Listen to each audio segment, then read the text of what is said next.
no longer are we looking at models, but we're looking at how the atmosphere is responding in real time. So we know that we have all the ingredients. Right. How are they coming together? That now that we're actually putting it in the oven, right, to see what comes out. And I think what's so impressive to me when I look at that temperature clash and we talk about the overrunning and the icing concerns, I mean, this overrun from that low-level jet that's, by the way, supposed to strengthen as we go through the day today. That's that warm nose and the conveyor belt of wind that's transporting the warmth and the moisture at about a mile high. That's above 5,000 feet, right?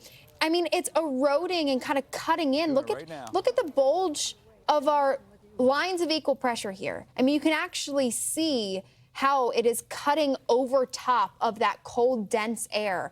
And the moisture transport, I mean, that's why, and I think for spots like Nashville, we have a growing concern that what started as snow is now going to transition to freezing rain. That falls on top of the near, 2, 3, 4 inches of snow that we've had on the ground this morning. That layering aspect, the weight of that too, is why power outages are expected to expand as we go through tonight.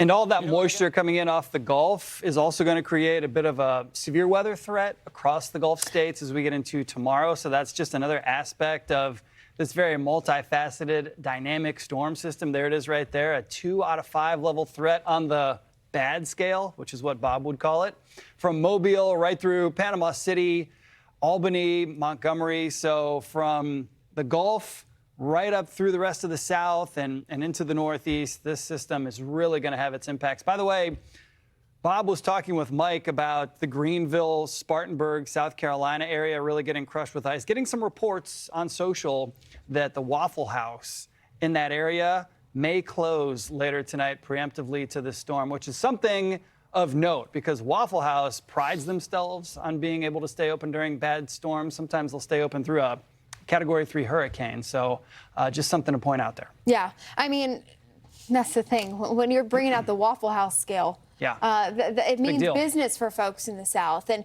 we've had a little dry slotting. And Bob, I know you and I talked about that this yesterday afternoon, how it's going to come in waves. This is wave number 1 that's now kicking through the Mississippi Valley. Wave number 2 now getting reared up across parts of the Central Plains. Oklahoma City, we've had some pretty hefty snow bands. Look at Tulsa right now. Guthrie, Oklahoma, you can see those bands are reducing visibility to at least down under a mile in some cases.